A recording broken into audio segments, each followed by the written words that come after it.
Paz do Senhor Jesus, juvenis, tudo bom? Deus abençoe vocês, sou grato a Deus por mais esta manhã. Estamos aqui mais uma vez, para mim é um privilégio estar aqui ao lado do diácono e professor Davidson, para juntos estarmos meditando, ministrando mais uma das nossas lições da EBD. Nós estamos na quarta lição, com o nosso título da nossa lição, Sal e Luz do Mundo, uma igreja relevante. É o nosso título da nossa lição. Nosso assunto de hoje, lição 4, que é o ministério da igreja na atualidade. Nesse momento, o diácono Deus vai estar orando para a gente dar continuidade. Amém, glória a Deus. Eu cumprimento a todos os juvenis, os nossos visitantes com a paz do Senhor Jesus. Para mim é uma alegria mais amanhã estarmos juntos, para aprendermos mais do Senhor, porque a palavra gera em nós transformação de vida, de mente. Glória a Deus por essa manhã, por essa oportunidade de estarmos juntos. Amém? Vamos orar ao Senhor. Senhor Deus, nessa hora, Pai, nós clamamos em nome do Senhor Jesus, pedindo, aplica a Tua palavra em nossos corações. Retira, Senhor, os impedimentos, as distrações, que cada um possa estar desperto, com atenção focada, empenhada em conhecer mais de Ti, da Tua palavra. Nós oramos pela Tua bênção, em nome do Senhor Jesus. Amém. Amém. Glória a Deus. Então, vamos lá. Repetindo, ministério da igreja na atualidade. Nosso texto áureo diz assim: Deus vos faça digno da sua vocação e cumpra todo o desejo da sua bondade e a obra da fé com poder, para que o nome de nosso Senhor Jesus Cristo seja em vós glorificado e vós nele. 2 Tessalonicenses, capítulo 1, versículo 11 e 12. Amém. Como vocês sabem, nossa lição tem a leitura semanal, que é a leitura diária. Só para lembrar, seria importante que os jovens se atentassem, né, conseguissem realizar essas leituras no decorrer da semana, porque ela faz jus ao que vai estar sendo desenvolvido no decorrer da lição. Ok? Nossos objetivos da nossa lição objetivo, ensinar o que é o ministério cristão. Primeiro, um dos nossos assuntos. O que é o ministério cristão? Segundo, apresentar as vocações ministeriais. Terceiro, apontar a importância e os propósitos das vocações ministeriais. Glória a Deus. Fique conosco até o final dessa aula. Eu tenho certeza que o Senhor falará ao seu coração, aos nossos corações. Glória a Deus. Marque a sua presença no chat, compartilhe esse vídeo, dê o seu like. Se você não tiver ainda inscrito no canal da Marcos Evangelho, se inscreva, que Deus possa te dar uma grande bênção nessa manhã, não é isso? Isso aí, louvado seja o Senhor. Vamos assim chamar os jovens que vai estar fazendo a leitura bíblica em classe. Amém. A paz do Senhor de Vinícius, para quem não me conhece, meu nome é Natália e fui convidada para estar lendo hoje o texto de Romanos 12, do versículo de 2 a 8. Acompanhe comigo. E não vos conformeis com este mundo, mas transformai-vos pela renovação do vosso entendimento, para que experimenteis qual seja a boa, agradável e perfeita vontade de Deus. Porque pela graça que me é dada, digo a cada um dentre vós que não saibais mais o que convém saber, mas que saiba com temperança conforme a medida da fé que Deus repartiu a cada um. Porque assim como um corpo tem muitos membros, e nem todos os membros têm a mesma função, assim nós que somos muitos somos um só corpo em Cristo, mas individualmente somos membros uns dos outros. De modo que, tendo diferentes dons, segundo a graça que nos é dada, se a profecia, seja ela segundo a medida da fé. Se é ministério, seja ministrar. Se é ensinar, haja dedicação ao ensino. Ou o que exorta, use esse dom em exortar, o que reparte, faça-o com liberalidade, o que preside com cuidado, o que exercita a misericórdia com alegria. Amém. Efésios 4, do 11 ao 16. E ele mesmo deu uns para apóstolos e outros para profetas, e outros para evangelistas e outros para pastores e doutores, querendo o aperfeiçoamento dos santos para a obra do ministério, para a edificação do corpo de Cristo, até que todos cheguemos à unidade da fé e ao conhecimento do Filho de Deus, a homem perfeito, à medida da estatura completa de Cristo, para que não sejamos mais meninos inconstantes, levados em roda por todo o vento de doutrina, pelo engano dos homens que com astúcia enganam fra, frau- fraudulosamente, antes seguindo a verdade em amor.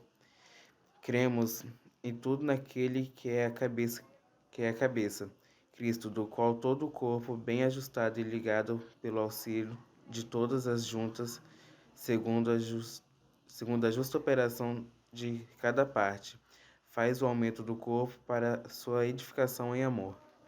Glória a Deus. Esses jovens são bênção. Amém. Glória Glória a Deus. Deus abençoe vocês com a participação de vocês. Amém? Nesse momento, nós vamos estar iniciando, então, no desenvolvimento da nossa lição. E o nosso diácono Davis vai estar iniciando aí com a introdução e o primeiro tópico. Amém. Então, juvenis, vamos lá. A nossa revista, no tópico 1, ele fala sobre o ministério cristão. Né? Então, nessa lição, nós vamos estudar o conceito bíblico de ministério cristão. Mas antes, eu acho que é muito importante a gente definir a palavra, porque a gente ouve muito de ministério, ministro, né? Ela é muito usada tanto na igreja quanto na nossa atualidade, né? Nas mídias sociais, né? Na TV, no rádio, no celular, enfim.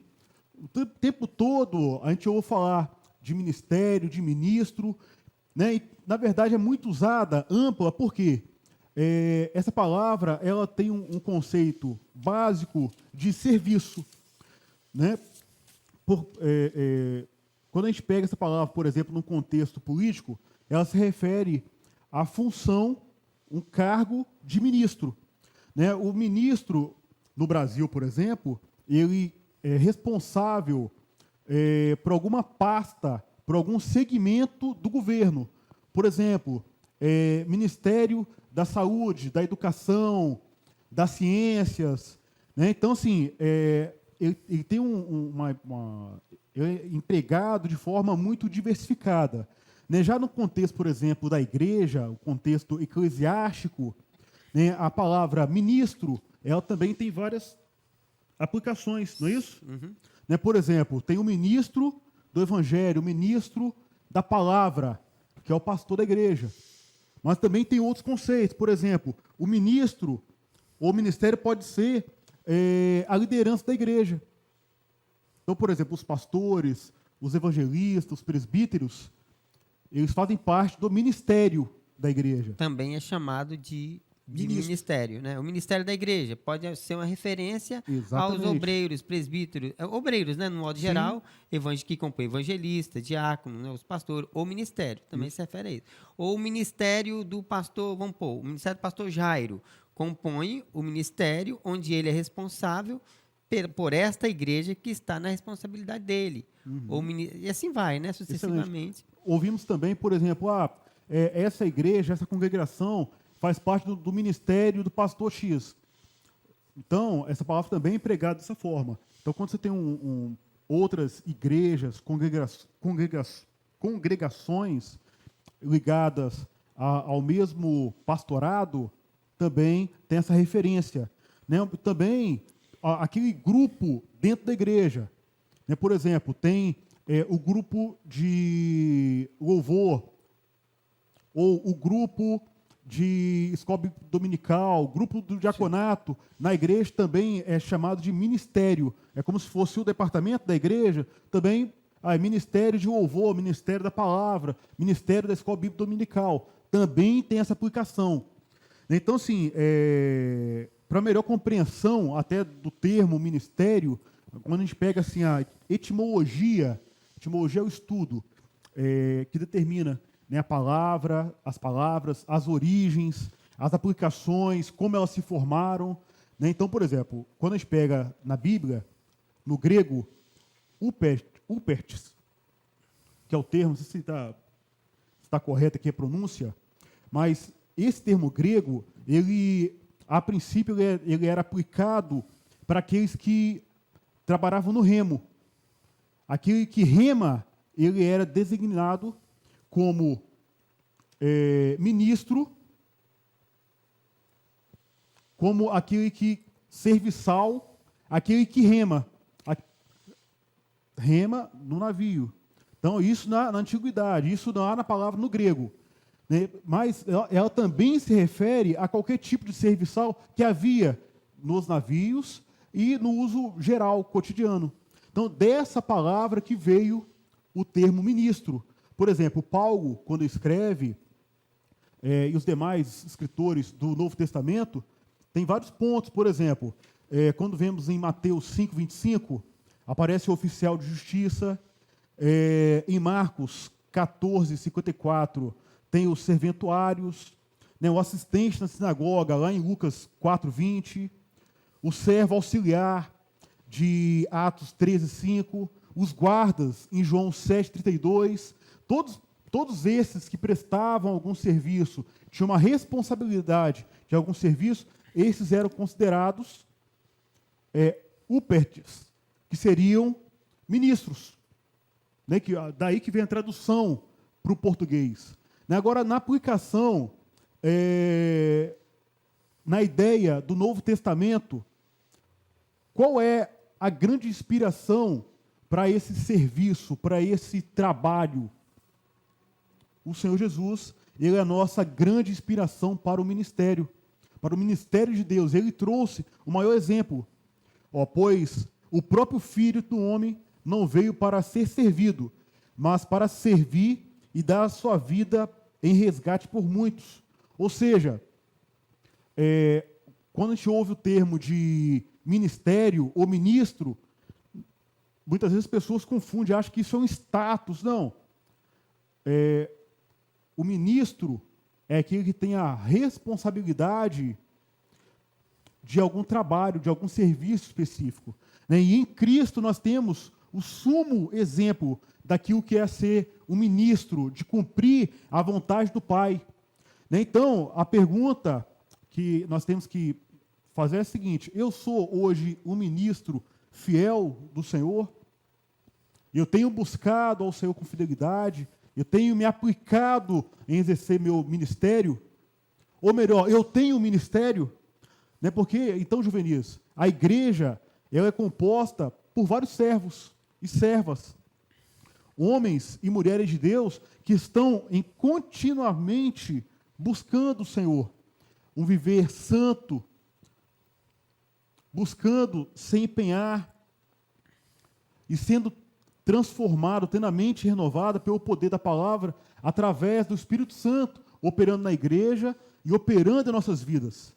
Mas para que isso? Para que nós possamos exercer o nosso ministério. E qual é o ministério da igreja? Cristo deu um ministério para a igreja.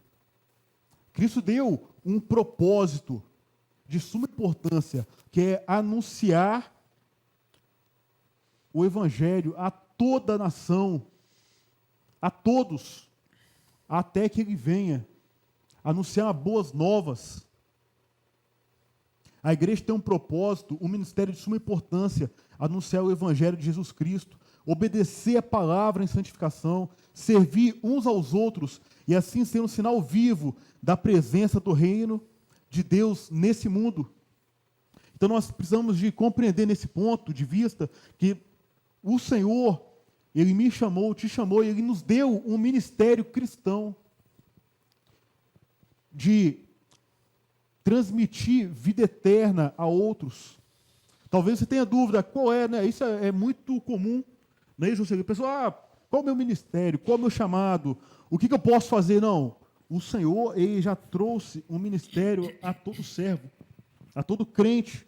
Ele disse, olha, portanto, ide, fazei discípulos em todas as nações, batizando-os em nome do Pai, do Filho e do Espírito Santo. Mateus 28:19.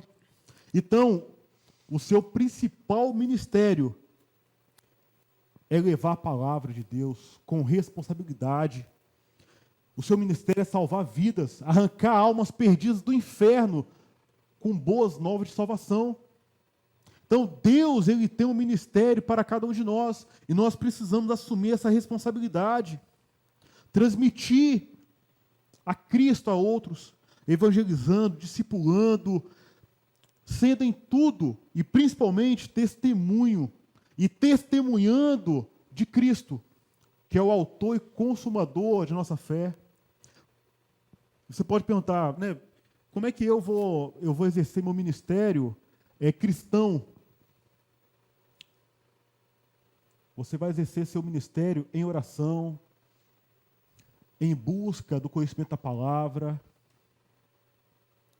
e você vai testemunhar, você vai falar desse grande amor, dessa salvação, e Deus, por meio do Espírito Santo, Ele tem capacitado uma igreja a servir os seus propósitos.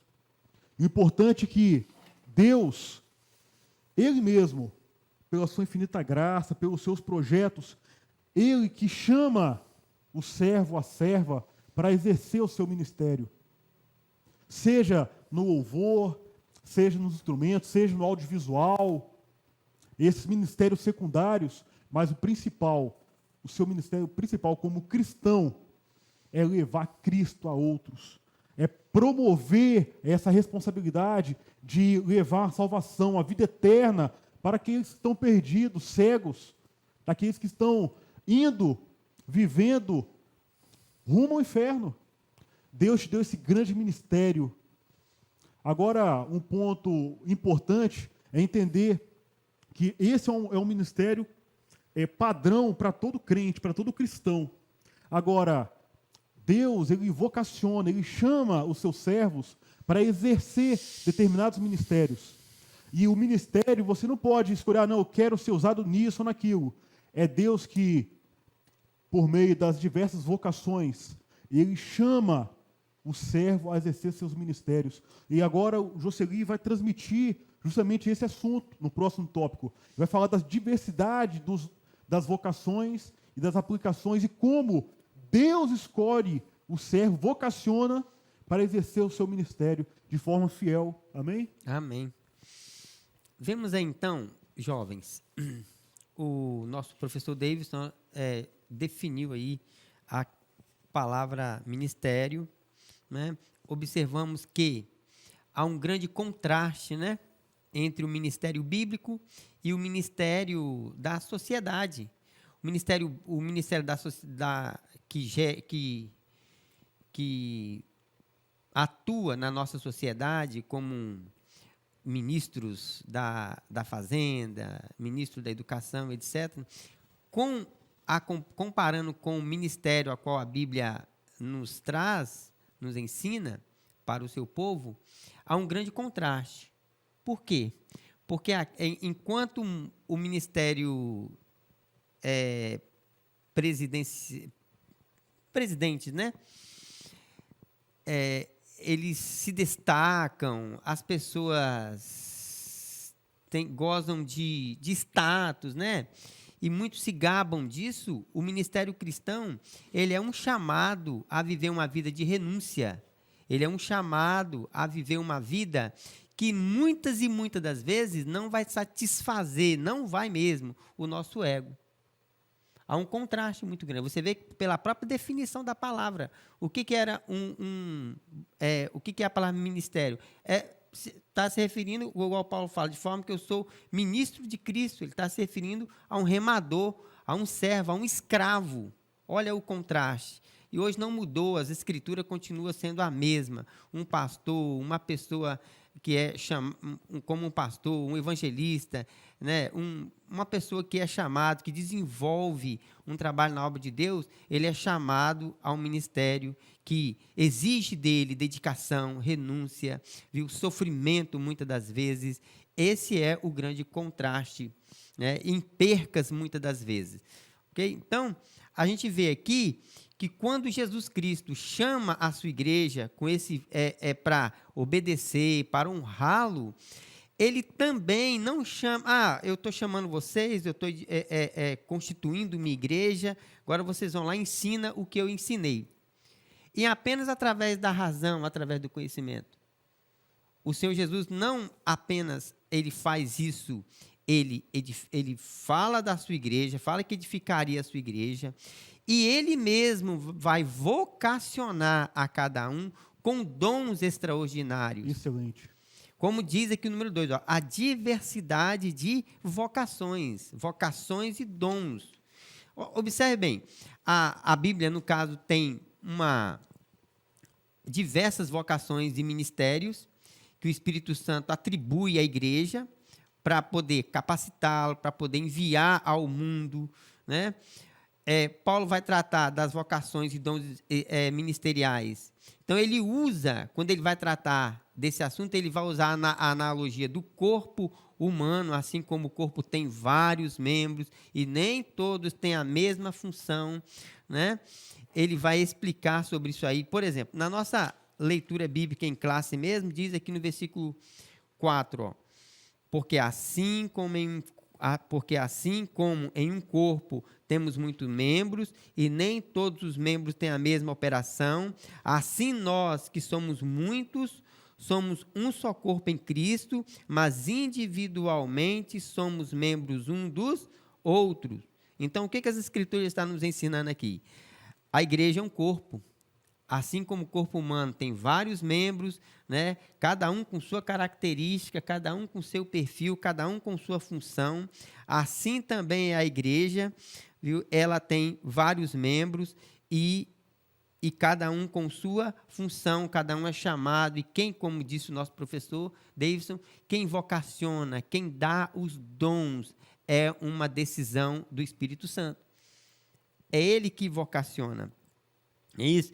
O versículo 6 diz, de modo que tendo diferentes dons, segundo a graça que nos é dada, se é profecia, seja ela segundo a medida da fé, se é ministério, seja em ministrar, se é ensinar, haja dedicação em ensino, o que exorta, use esse dom em exortar, o que reparte, faça com liberalidade, o que preside com cuidado. Então, na igreja há pessoas com vocação diferente. Isso foi determinado pelo próprio Deus. E, nesse caso, tal diversidade deve conviver em perfeita harmonia e unidade. Existe diversidade? Existe. Isso o próprio Senhor, o próprio Espírito Santo fez assim, dotou a sua igreja assim. No entanto, a unidade, a comunhão, ela reina. Não obstante isso, reina. Assim como o corpo humano. Os membros são diferentes um do outro, mas nem por isso uns entram em contradição um com o outro. Você vê bem, quando um dos nossos membros é afetado, todos sofrem. Assim acontece na igreja, no seio da igreja, né? Observe bem, as vocações não devem... Isso aqui é outra coisa importante que a gente precisa entender. As vocações e dons que o Senhor distribui no meio da sua igreja, elas não devem ser comparadas como se tivessem níveis de importância. Todas elas são dadas pelo Senhor e possuem grande valor no reino de Deus. Ou seja, uma pessoa que é dotada, às vezes... Isso é normal, né, acontecer, as pessoas são dotadas de certos dons e outros não. E aí corrige a pessoa, por que eu não tenho esse dom? Por que a pessoa tem e eu não tenho? Não se trata disso. Os dons, Deus não está a comparar os dons por um ser melhor do que o outro, diante dele, isso não existe. O que existe, o que Deus leva em consideração é o quê? É o amor, é a dedicação, é o zelo com o qual cada um utiliza os seus dons para a glória dele, para a sua glória. Então, é a nossa dedicação, é o nosso zelo em usar aquilo que o Senhor nos confiou. Por exemplo, quantas pessoas, eu já vi pessoas falar, eu gostaria de ter uma voz bonita, eu gostaria de louvar, e as pessoas não têm voz. Por exemplo, eu já li um livro em que o pregador tinha uma péssima voz. Uma péssima voz. No entanto, era um missionário excelente. Como, por exemplo, o apóstolo dos pés sangrentos. Deus usou esse homem poderosamente. Entendeu? Mas vai ler a biografia dele, ele cantava muito mal. E mesmo assim, né, Deus operava com o louvor dele, porque ele tinha uma vida santa, extraordinária diante do Senhor. Então, os dons não devem ser comparados como se tivessem níveis de importância. Todas essas vocações são dadas pelo Senhor e possuem grande valor no reino de Deus. A diferença é essa: como você lidar com o dom que Deus lhe confiou. Qual o seu amor, dedicação, que você tem usado ele em prol da obra de Deus. Então, aí nossa lição vai falar dos dons aqui, como, por exemplo, o primeiro aqui, os dons, esses dons são ministeriais, apóstolo. Inicialmente, no Novo Testamento, a palavra apóstolo era utilizada para se referir ao grupo dos discípulos de Jesus, que testemunharam a ressurreição e se tornaram líderes na igreja primitiva. Veja só, o Novo Testamento aplica esta palavra de apóstolo somente aos apóstolos que foram comissionados por Cristo de forma assim especial, e que eles foram confiados a ele o início da igreja primitiva, a doutrinação, a edificação da igreja primitiva. Não obstante, a gente vê no Novo Testamento esta palavra sendo empregada a homens que saíam para evangelizar, para fazer algo missionário, como apóstolos. Por exemplo, Atos 14 vai apresentar Paulo e Barnabé, sendo Barnabé apóstolo, mas referindo-se a Barnabé apóstolo. No entanto, você não vê Barnabé na lista dos 12 em Mateus capítulo 10. Isso aí. Você não vai ver. Mas por quê? Nessas ocasiões em que esses discípulos eram enviados como missionários, era de forma genérica. Apóstolo no sentido de ser enviado, de estar levando a mensagem do reino, mas no sentido especial de edificar a igreja. No início, o Senhor Jesus, o Espírito Santo, designou esse título para os 12 apóstolos. Paulo depois vem e o Senhor Jesus o faz dele um apóstolo, como ele diz em Romanos capítulo 1, logo no início da sua carta. Em Coríntios capítulo 1, no início da sua carta, ele fala: sou apóstolo de Cristo, conforme o chamado, conforme a vocação com que me fosse, para o qual fui chamado. Nesse ponto, quando a gente confunde, hoje na atualidade tem muito apóstolo. No contexto bíblico, o apóstolo não é uma função ministerial ou eclesial. Então, vamos lá. O Jocely, ou o pastor Jairo, por exemplo, apóstolo. E mais, ele pode ser apóstolo, pode ser profeta. Ele não tem que ser, ou ele é doutor, ou é profeta, ou ele é apóstolo. Ele tem essas vocações que o Espírito Santo gerou, trabalhou e tratou na vida desse servo. Foi o caso do apóstolo Paulo, de Barnabé, de tantos outros, inclusive do nosso pastor Jairo. Amém? E não é cargo, é vocação dada pelo Espírito Santo para exercer o chamado. Amém? Amém. Então, no sentido especial, é aplicado somente àqueles que tinham recebido uma comissão direta de Cristo Jesus, como foram os 12 apóstolos, para implantar sua mensagem e revelação a original, né, inicial, que foi a igreja. Paulo foi chamado de apóstolo exatamente por aquilo que já comentamos aqui. Por isso que a igreja na atualidade não vai separar ninguém para apóstolo, dando esse título de apóstolo. Não vai. Por isso que a Assembleia de Deus não tem esse hábito, pelo menos até então não conheço nenhuma que faz isso. Ok? Jovens, vamos lá? Os profetas são líderes cristãos que falam sob direção direta do Espírito Santo, entregando a mensagem de Deus para a igreja ou para a sociedade. Veja, o principal profeta na igreja deve ser o pastor. O pastor, Deus, ele tem que ser ele deveria, né, pelo menos, aquele homem de Deus, né, em que Deus revela para ele, ele desfruta de uma comunhão tão íntima com Deus, porque ele precisa desse dom, o dom de profecia. Então, é aquele homem que tem discernimento, Deus revela os corações para ele tem um nível de conhecimento, lógico, não é o caso aqui, né, muito bom, e ele é um homem de grande discernimento, e ele tem esse dom de profecia. Para quê? Para que ele tenha o entendimento correto da igreja, o que a igreja precisa e necessita. Agora, veja, a igreja pode ser dotada com esse dom de profecia? Sim, pode ser dotada, né? Muitos membros podem ter esse dom de profecia, igual dizer que a função do profeta na igreja inclui proclamar e interpretar a mensagem de Deus, nesse caso, o pastor ou uma outra pessoa, através do dom de profecia, o dom de profecia e direção do Espírito Santo. Nem sempre a profecia aponta para o futuro, ou seja, às vezes a pessoa, eu sou profeta, e só tem o entendimento de que o que ele vai falar é só para um futuro longínquo, ou um futuro próximo. A profecia, muitas vezes, é uma palavra que Deus coloca no coração da pessoa, ou revela essa pessoa, para transmitir ao outro, né, com o fim de quê? De consolar, de admoestar, de exortar e de edificar, às vezes para trazer um recado até rápido, mostrando para essa pessoa que dentro de em breve, ela vai estar recebendo a resposta da sua oração. Isso tem por finalidade o quê? A edificação, a consolação. Maravilhoso. Né?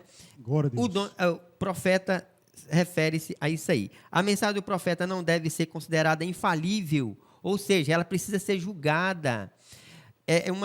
A regra das escrituras profecia, visão, revelação, sonhos, não pode entrar em contradição com as escrituras. Tudo tem que passar pelo crivo das escrituras. Se uma pessoa vai transmitir uma profecia ou teve uma visão dizendo que é de Deus, isso entra em contradição com as escrituras, isso não procede do Senhor. Né? Outro detalhe importante, pessoas que têm o dom de profecia, mas eles não são submissos a uma autoridade eclesiástica.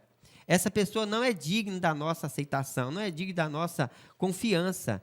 Todos que querem ser usados nesta área precisa e deve estar ligado ao corpo, que é a igreja. Hoje tem muita gente, né, que não congrega, tem mais de ano que estão fora da congregação e vive se intitulando profetas. Então, tomamos cuidado com essas coisas.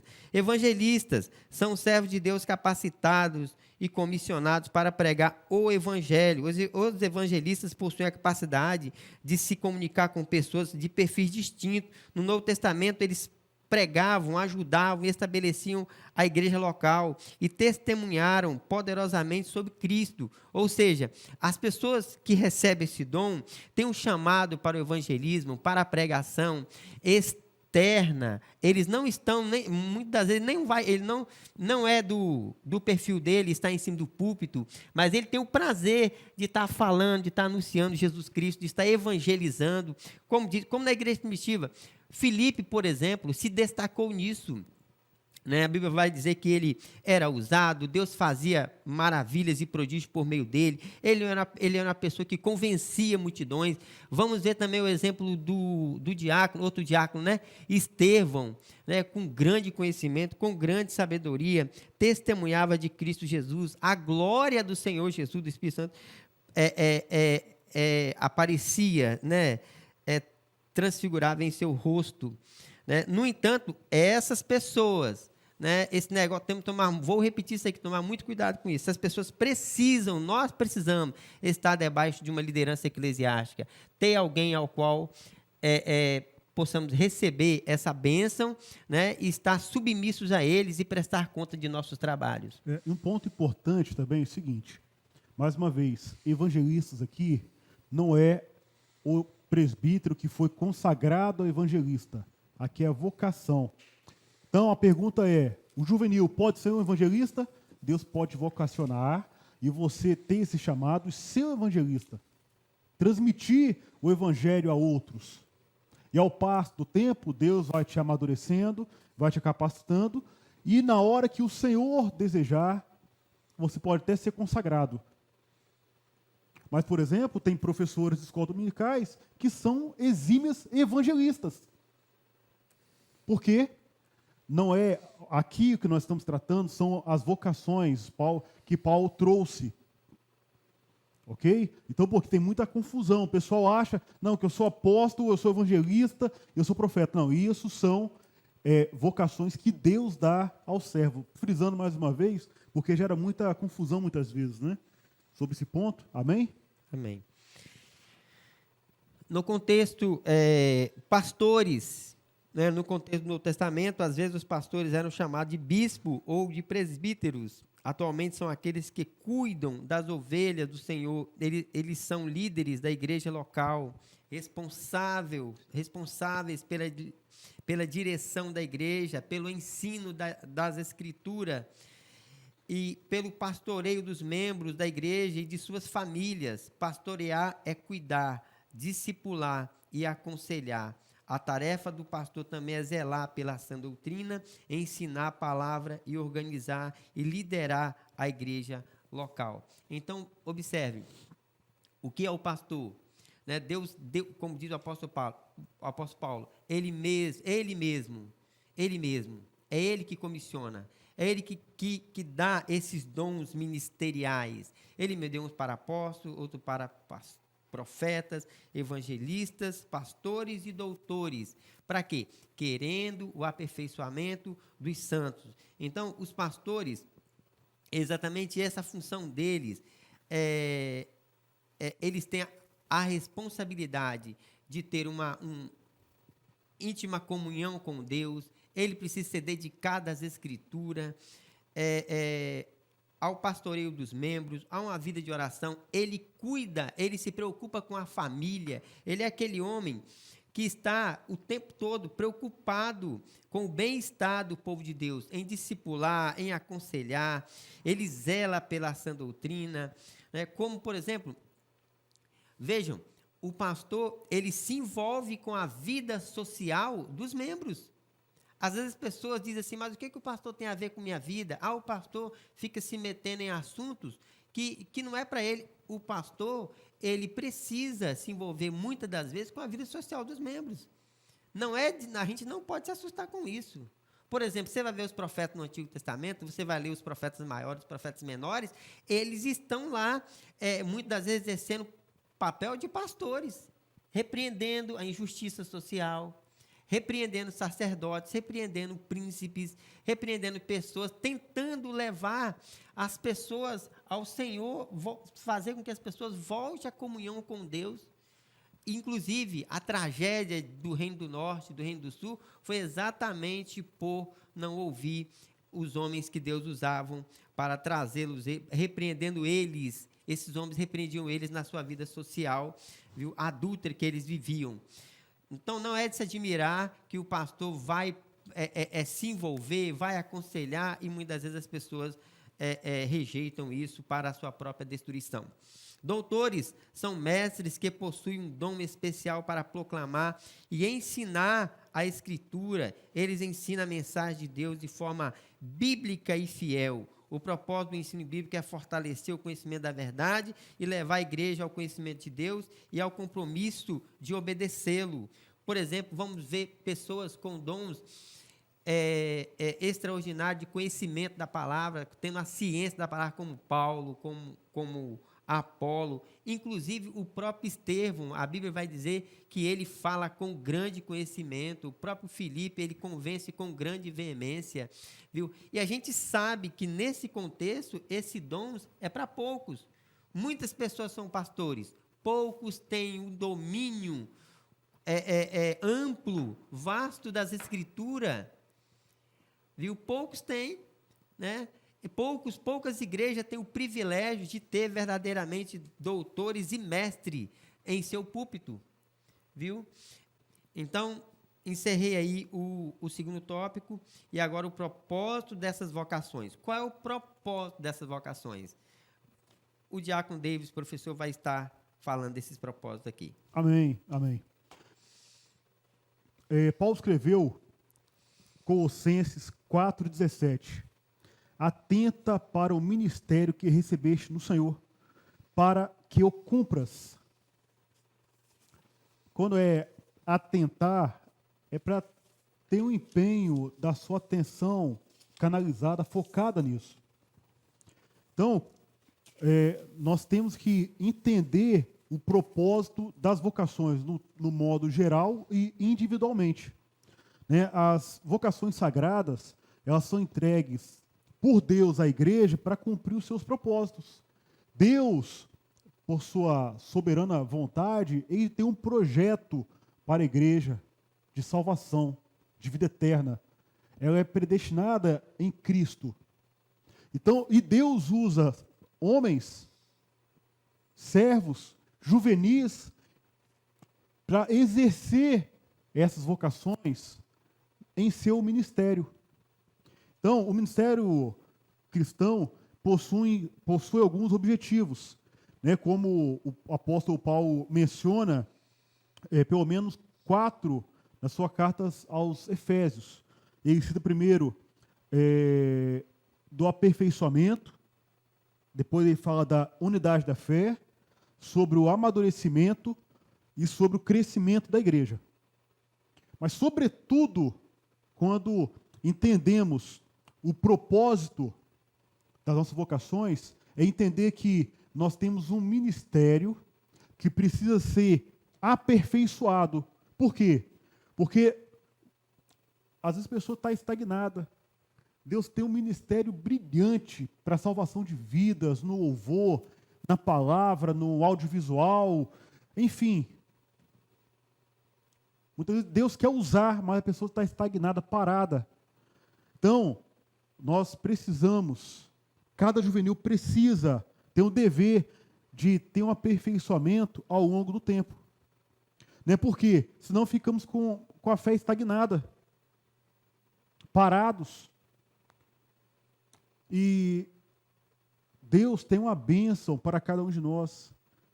Nós precisamos buscar se conformar à palavra de Deus, buscar cada vez mais um viver santo, buscar santidade. Nós precisamos estar integrados, bem ajustados à igreja, ao corpo de Cristo, para que as vocações que Deus nos deu possam ser exercidas e aperfeiçoadas. Isso vai gerando a unidade da fé. Né? A fé do cristão, ela precisa ser bíblica. Ou seja, a fé, ela tem que ser pautada no ensino da palavra. Então, cada juvenil, cada servo do Senhor, ele precisa de passar por um discipulado, ele precisa ter um pastoreio que ame as Escrituras, ame a verdade da palavra. Cada um de nós precisamos de ouvir mensagens, pregações fiéis do Evangelho, e entender quem é Jesus, conhecer o seu Evangelho e obedecer aos seus mandamentos. Porque muitos passam anos e anos parados, frios, apáticos, ao invés de estar ligado, ajustado no corpo, em unidade de fé, na mesma doutrina, se isola. O que acontece? Se amputar aqui um dedo, colocar aqui, vai morrer. Então, juvenil, você precisa estar ajustado no corpo, você precisa estar integrado com os demais juvenis, participar da escola dominical, de formativa, precisa participar dos evangelismos, participar da leitura diária devocional, precisa buscar o amadurecimento. Né? E o amadurecimento vem quando há uma diferença na vida do servo. Quando ele se posiciona com atenção às suas vocações, ao seu ministério. Então ele começa a buscar a doutrina verdadeira e começa a entender na sua caminhada, na sua jornada, que quando houver um ensino errado, um ensino antibíblico, um ensino anticristo, ele vai entender e não vai cair na cilada do adversário. O crente maduro, ele não segue modinha religiosa. Não, o crente maduro, ele segue a palavra. O crente maduro, ele tem um pastor. Ele entende a mensagem que vem do púlpito do seu pastor. Ele tem a visão, está alinhado à doutrina da sua igreja, do seu pastor. Ele não cai em ventos de doutrinas. Ele não é levado de qualquer forma, não. Ele trilha o caminho. Ele anda em Cristo. Ele anda de forma firme. Ele não é mais enganado como uma criança inocente. Não. Ele não brinca, não conversa, não trata com o pecado. O seu viver precisa ser assim, para que haja um amadurecimento das suas vocações em Cristo, para que a cada dia o Evangelho de Cristo seja a verdade vivida na sua vida e que você possa transmitir isso a outros. E nesse ponto vem a questão do crescimento da igreja. Por quê? Deus, ele chama os seus servos, ele dá um ministério para transmitir boas novas. O nosso principal trabalho é esse. Nós precisamos entender que muitas vezes uma igreja ela não é grande ou está crescendo simplesmente em número de pessoas ou de membros ou em número de eventos. E isso não promove um crescimento real. O crescimento real da igreja é quando há um crescimento da palavra, quando os pastores, a liderança é submetida a Cristo, quando há o discipulado, quando há o tratamento da aplicação daquilo que é o evangelho na vida do servo. Hoje nós temos experimentado essa maravilha na nossa igreja. Nós temos pastores que amam a Deus, buscam a Deus, nos leva a cada dia a ter uma vida devocional, de intimidade com o Senhor. Nós somos confrontados em nossos pecados e nós temos mais. Ainda somos ensinados o caminho que nós devemos andar. Nós temos hoje um alvo que é Cristo. E entendemos então que o ministério da igreja na atualidade não é simplesmente o que muitos pregam aí, status, ou trabalho, ou dinheiro, ou egocentrismo, o humanismo que... Não. O ministério atual da igreja é a cruz de Cristo. Já ouviu falar que a pessoa está muito bem, do nada a pessoa caiu, desviou, parou. Vamos estar firmados em Cristo. O que é um contraste com aquilo que o mundo conhece de ministério, né? Exatamente. Cristo teve um certo ponto, e queria lavar o pé dos apóstolos. Pedro falou, não, Senhor, jamais, porque isso era coisa de escravo, né? Imagina aí, na época, isso coisa de escravo, né? O pessoal andava, era muito, a caminhada longa, pé empoeirado, toda vez que chegava na casa de alguém, tinha sempre o servo menor, o escravo, que limpava os pés. Né? Pedro se opôs, não, que isso, de modo algum. O Senhor falou, se você não permitir que eu lave seus pés, você não tem parte comigo. O maior serve o menor. Esse princípio nós precisamos colocar em nosso coração, que Deus possa desenvolver o nosso ministério. Amém? Amém. Glória a Deus. Glória a Deus. Vamos lá então? Eu vou estar falando aqui então o quarto tópico, a atuação ministerial da igreja. Os ministérios são presentes dados por Deus, que tem por finalidade a edificação da igreja. Então, observe, os ministérios, os dons, as vocações são presentes, dados por Deus, para a edificação, para o preparo da sua igreja diante de um mundo contra um mundo sob as forças satânicas. Glória a Deus. Paulo vai dizer, né? A nossa luta não é contra a carne, nem contra o sangue, mas contra as potestades que opera no meio dos filhos da desobediência. Então, veja, Paulo também vai dizer, as armas da nossa milícia não são carnais, mas espirituais em Deus, para a destruição das fortalezas de Satanás. E vigiemos nisso. Por quê? Porque muitas vezes o diabo cria essas fortalezas, não é externo não, que acontece muitas e muitas das vezes. Ele cria essas fortalezas dentro do nosso coração, através da incredulidade, através da falta de vigilância, a gente vai se portar com rebeldia, né? Veja que tem muitas pessoas em pecados, embaraçados, viu, por causa dessas coisas. Então, por isso Paulo diz, as armas da nossa milícia não são carnais, mas espirituais em Deus, para a destruição das fortalezas de Satanás. Então, veja, os ministérios são presentes e dados por Deus. Dons, ministério, vocações são dados por Deus, para que nós possamos ter discernimento, conhecer o mundo espiritual, saber com quem nós estamos lidando. Então, vamos lá, observe. O que é uma igreja atuante ministerialmente? Vou fazer duas perguntas aqui. Primeiro, o que é uma igreja atuante ministerialmente? Extraindo da nossa lição, quais são as marcas de uma igreja que atua em meio a um mundo que vive sob densas trevas? A resposta está exatamente aqui no nosso quarto ponto, no segundo tópico, que diz assim: uma igreja atuante ministerialmente torna-se uma igreja relevante, pois sua influência é notória, tanto nas famílias como também na sociedade. Então, veja, aqui nós estamos falando do que uma igreja sadia e que recebe o ministério de Deus, uma igreja sadia ministerialmente, ela vai desenvolver, baseado no que o nosso professor Davidson falou aqui. Quais os propósitos das vocações que acabamos de ver? Aperfeiçoamento, unidade da fé. Deus chama e capacita quem? Profetas, evangelistas, pastores, né? Então, veja, o que é isso aqui?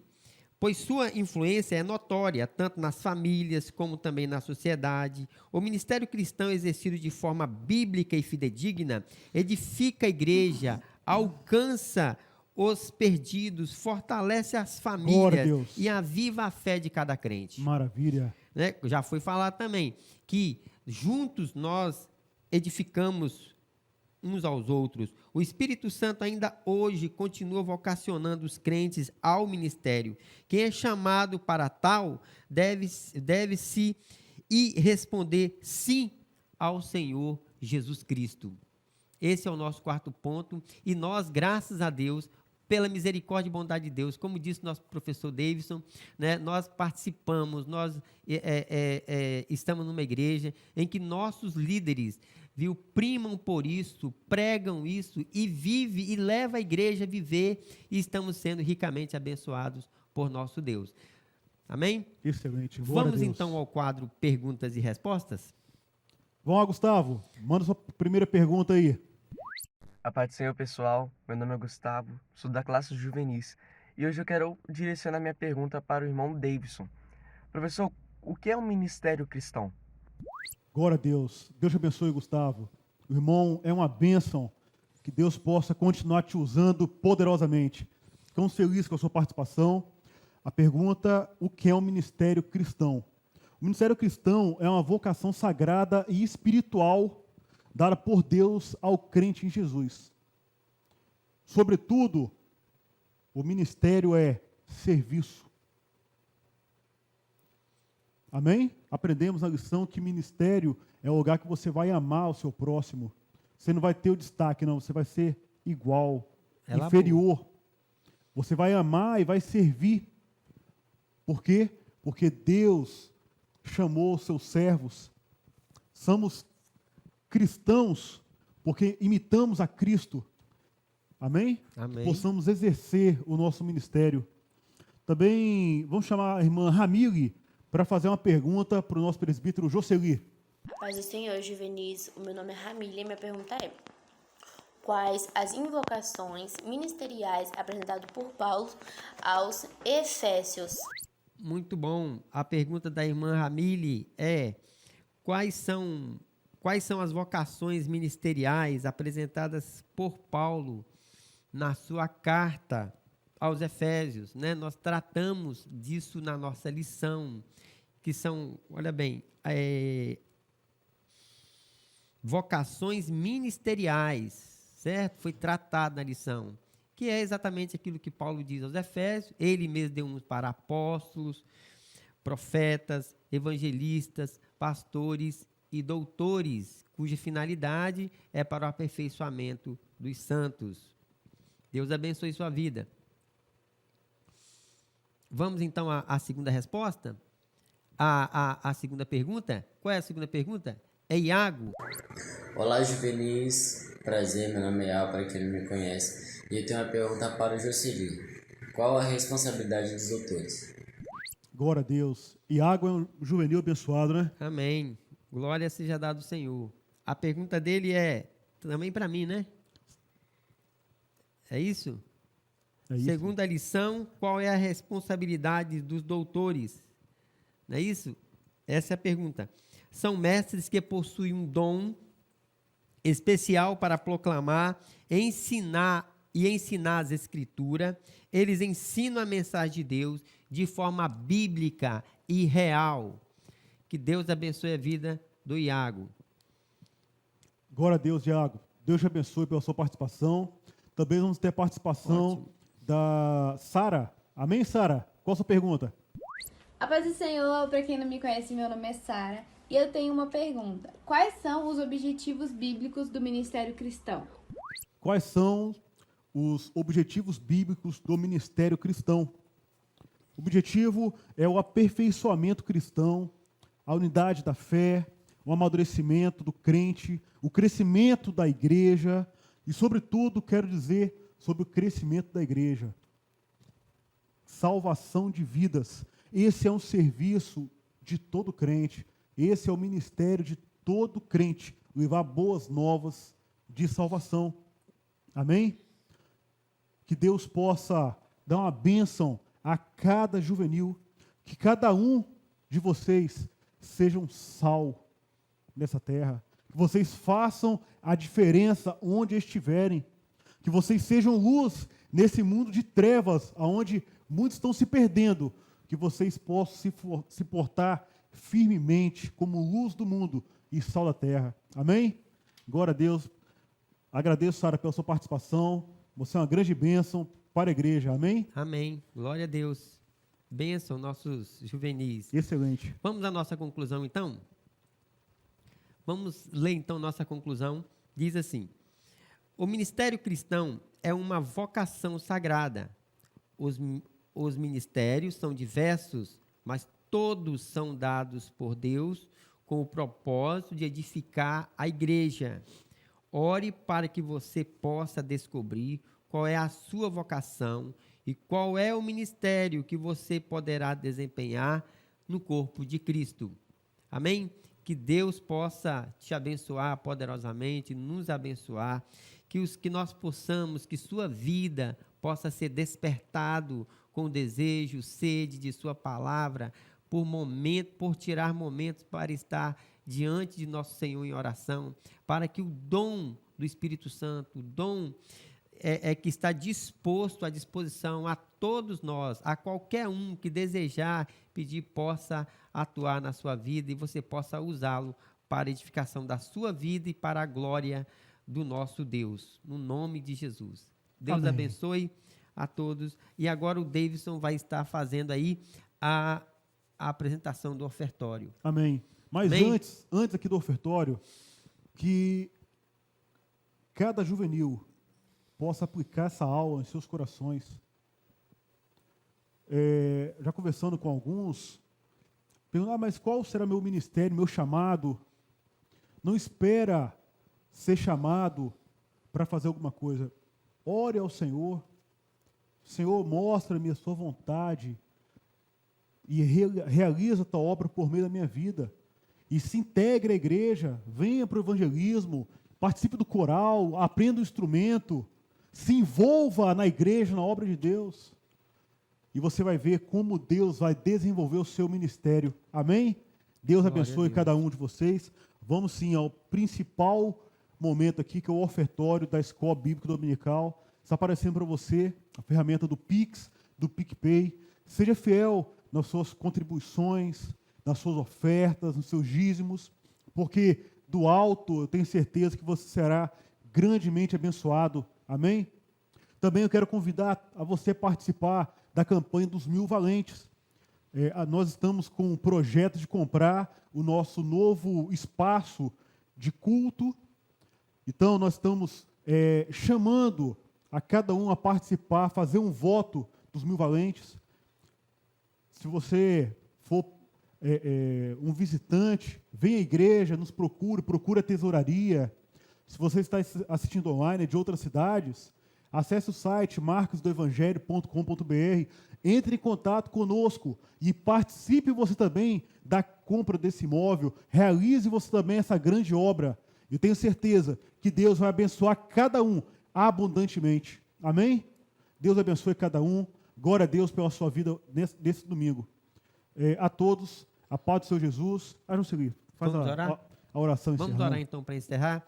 Eterno Deus, Pai de nosso Senhor e Salvador Jesus Cristo. Meu Deus, queremos te dar graça por esta manhã maravilhosa. Que tua palavra, Senhor, possa penetrar em cada coração, possa, meu Deus, trazer edificação aos nossos jovens, aos nossos juvenis. Senhor, que aqueles que estão visitando, meu Pai, possas receber a sua palavra, que o Senhor possa abençoá-lo poderosamente, que o dom celestial possa pairar sobre cada um deles. Ajuda, meu Deus, esses juvenis, toma em tuas mãos, meu Deus, derrama os seus dons espirituais, Senhor, e usa para a tua glória, no nome de Jesus Cristo, meu Pai. Que essa aula possa marcar a vida deles para a glória do teu nome, em o nome de Jesus. Amém. Amém. A paz do Senhor a todos. Deus abençoe a todos. Deus abençoe.